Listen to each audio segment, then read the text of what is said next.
அவங்க. திராவிட மாடல் 2.0ன்றாங்க. அத முன்னிறுத்தி தான் அவங்க இப்ப வந்து இந்த தேர்தலை எதுக்காக 2.0? ம். இப்போ அவர் வந்து திட்டங்கள் எல்லாம் சொல்றாரு. என்னென்ன திட்டங்கள பட்டியலிட்டாரு முதலமைச்சர் அவர்கள் சொல்லுங்களேன். ம்.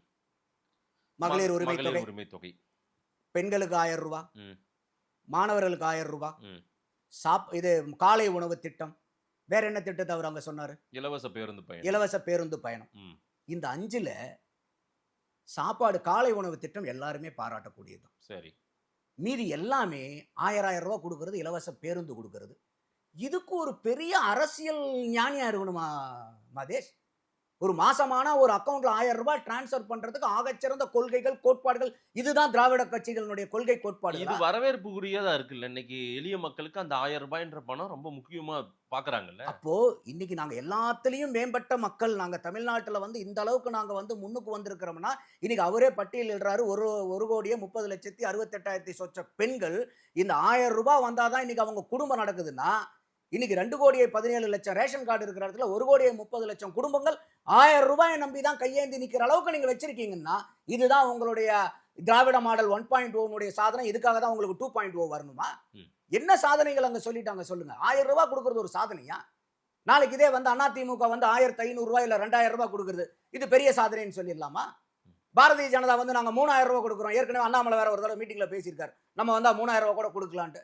அப்ப அண்ணாமலை வந்து ரூபாய் கொடுத்தாங்கன்னா, திராவிட முன்னேற்ற கழகம் தமிழ்நாட்டை உயர்த்தினதை விட 3 மடங்கு பாரதிய ஜனதா தமிழ்நாட்டை உயர்த்திருச்சு. ஏன்னு கேட்டா, இவங்க ரூபாய் தான் கொடுத்தாங்க, அவங்க ரூபாய் கொடுத்தாங்க. அப்படி போயிடலாமா? என்னங்க திட்டம் இருக்கு? இன்னைக்கு வரைக்கும் நீங்க 50,000 கோடி ரூபாய் டாஸ்மாக்ல மக்களை குடிக்க வச்சு அந்த பணத்துல தாங்க நீங்க நலத்திட்டங்களை செஞ்சுக்கிட்டு இருக்கீங்க. நீங்க இன்னைக்கு 50,000 கோடிங்க, 50,000 கோடி குடிக்கிறான்னா அவனுடைய உழைப்பு என்னத்துக்கு அவன் யோசிச்சு பாருங்க. அதனால வரக்கூடிய நஷ்டங்கள் என்ன? மேன் ஹவர்ஸ் எவ்வளவு லாஸ் ஆகும்? அவன் 50,000 கோடிக்கு இன்னைக்கு சாராயம் குடிக்கிறான். அவனுடைய உடல் கேடு எந்த அளவுக்கு உடல் கேடு வந்திருக்கும்? அந்த உடல் கேடுக்கு உண்டான மருத்துவ செலவு எத்தனை ஆயிரம் கோடி ஆகிறது?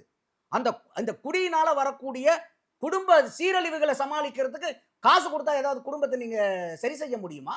இந்த குடியினால ஏற்படக்கூடிய, இந்த போதையினால ஏற்படக்கூடிய கூட்டு பாலியல் வன்கொடுமை இன்னைக்கு தமிழ்நாட்டில் எத்தனை இருக்கு? இதுக்கெல்லாம் என்னங்க நீங்க அமௌண்ட் போட போறீங்க? இதுக்கெல்லாம் எத்தனை ரூபாய் போட்டு நீங்க கால்குலேட் பண்ண போறீங்க? அப்போ நீங்க 50,000 கோடி ரூபாய் நீங்க வந்து இன்னைக்கு டாஸ்மாக்ல நிறுத்துறதுக்கு நீங்க நிறுத்திருந்தீங்கன்னா நான் உங்களுக்காக பேசுவேன் சார். பரவாயில்ல, என்ன பண்ணாலும் 50,000 கோடி வரலனாலும் பரவாயில்ல, குடும்பத்தை காப்பாத்துறாங்க. இன்னைக்கு மதுக்கு அடிமையாகிறது யாரு மாதேஷ்? அதிகமாக அடிமையாயிட்டு இருக்கா இளைஞர்கள். இன்னைக்கு தமிழ்நாட்டில் எத்தனை பேர் 39 வயசுக்கு கீழே வாக்காளர் மட்டுமே 40% இருக்கான். அப்ப அவங்க இந்த திராவிட மாடல் எதை நோக்கி நீங்க பயணிக்கிறீங்க? இதுதான் திராவிட மாடல் 1.0. இதுக்காக 2.0 வரணுமா?